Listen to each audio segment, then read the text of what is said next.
2 minute में गाजर का हलवा रेडी। ছোটবেলা যখন আমরা টিভি দেখতাম এই অ্যাডটা কিন্তু খুব সুন্দর টিভিতে দিত। 2 মিনিটে গাজরের হালুয়া রেডি। তো গাজরের হালুয়া 2 মিনিটে কিভাবে রেডি হয় আজকে আমি তোমাদেরকে এই রেসিপিটা দেখাবো। সো হ্যালো এভরিওয়ান, কেমন আছো তোমরা সবাই? আশা করি খুব ভালো আছো আর আমিও খুব ভালো আছি। তো আজকে আমি আবার তোমাদের সাথে একটা নতুন রেসিপি নিয়ে এসেছি। তো আমি গাজরটাকে খুব সুন্দরভাবে আগে ধুয়ে নিয়েছি। ধোয়ার পরে ভালো করে একটাকে ব্লেন্ড করে নিয়েছি। ব্লেন্ড করাটা তোমাদেরকে দেখাইতে পারলাম না।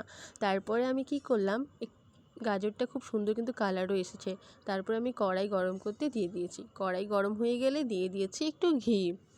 আর ঘিটা যখন গরম হয়ে গেছে, ঘিটাতে গরম হয়ে যাওয়ার পরে দিয়ে দিয়েছি ওখানে আমার ব্লেন্ড করে রাখা গাজরটা কিন্তু খুব সুন্দরভাবে ওখানে দিয়ে দিয়েছি। আসলে কি জানেন তো, আজকে ছিল আমার ডে অফ, আর এই ডে অফে আমি কি করব ভাবে বুঝতেই পারিনি। আর এই গাজরের হালুয়াটা কিন্তু আমি কোনোদিনও খাই নাই আগে, শুধুমাত্র টিভিতে দেখেছি বা নতুন নতুন পোস্ট ভিডিওতেই দেখেছি।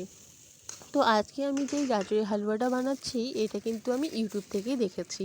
ইউটিউব থেকে অনেক রেসিপি দেখার পরে আমার এই রেসিপিটা সুন্দর লাগলো।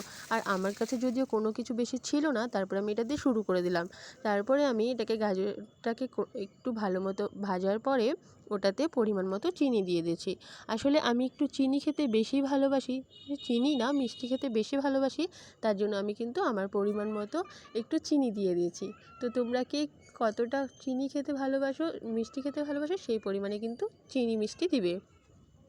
তারপরে আমি নিয়ে এসেছিলাম আমুল, আর ওই আমুল নিয়ে আসাতে একটা আমুলের প্যাকেট, পুরো দুধটাই কিন্তু আমি দিয়ে এইবার যতক্ষণ পর্যন্ত গাজরটা সিদ্ধ না হয় আমি কিন্তু ততক্ষণ পর্যন্ত একটু নাড়াচাড়া করতে থাকবো।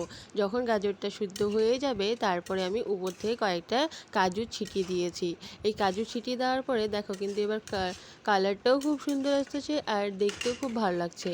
তো তোমাদের কেমন লাগলো দেখো, আমি উপর থেকে ডেকোরেশন করার জন্য কিন্তু কয়েকটা গাজর ছিটিয়ে দিয়েছি। এবার কিন্তু রেডি হয়ে গেছে আমার 2 মিনিটে গাজরের হালুয়া।